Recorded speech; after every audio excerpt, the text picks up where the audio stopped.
Wildcat Week continues for the Lone Star Conference website. I'm Grant Boone here with ACU junior golfer Alex Carpenter, an All-America, and 14 wins in 2.5 seasons at ACU. Alex, you've had the chance to have your name mentioned in the same sentence with an awful lot of impressive names in the history of golf. Let's start with the fact that you are the reigning Jack Nicklaus Player of the Year in Division II. You had a chance to meet Mr. Nicklaus, and what was that like?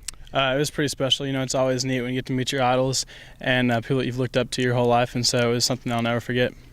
You've also won the Phil Mickelson Award. A couple of seasons here at ACU. You came from Little Rock with your twin brother Adam, and now you have a brother Luke who's here as well. So tell us about growing up playing golf in a golfing family and then how you wound up at ACU.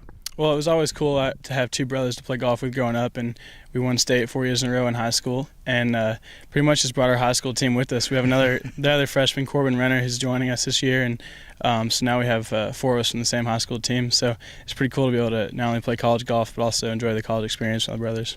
And you came to a program, Abilene Christian, that has a proud history and is associated with the great Byron Nelson, one of the great golfers of all time, who has a scholarship that helps bring people like you to ACU.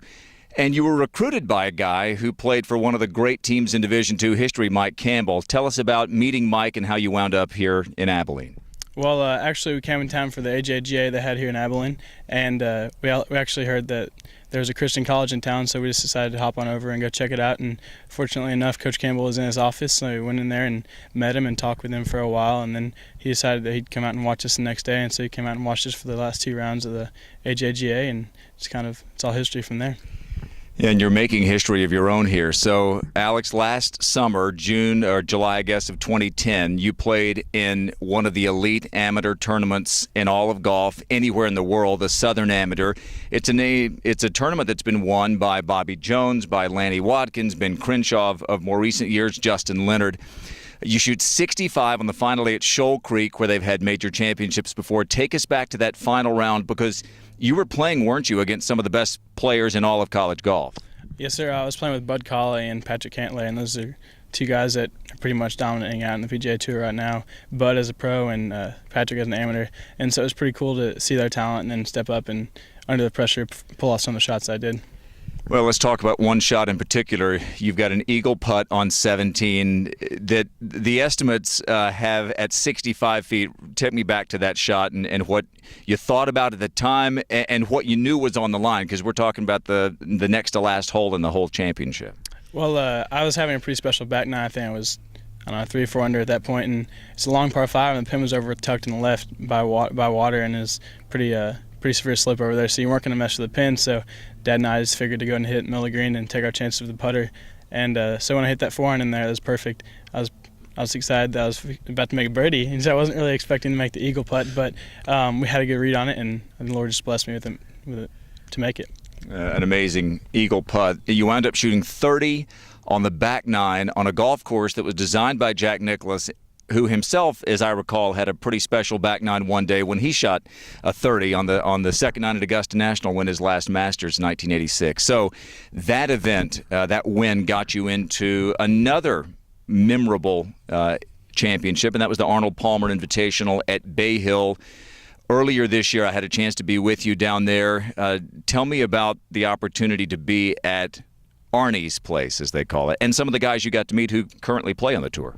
Well, it was a spectacular week. It was something I'll never forget, being able to be around the best players in the game, and also at Arnold Palmer's Invitational, his course, his home, and just his territory. And so it was pretty sweet to be there, meeting him and spend some time with him. And also I got an opportunity to play with some really cool players there. I got to play a practice round with Bubba Watson and Ricky Fowler, which is pretty neat.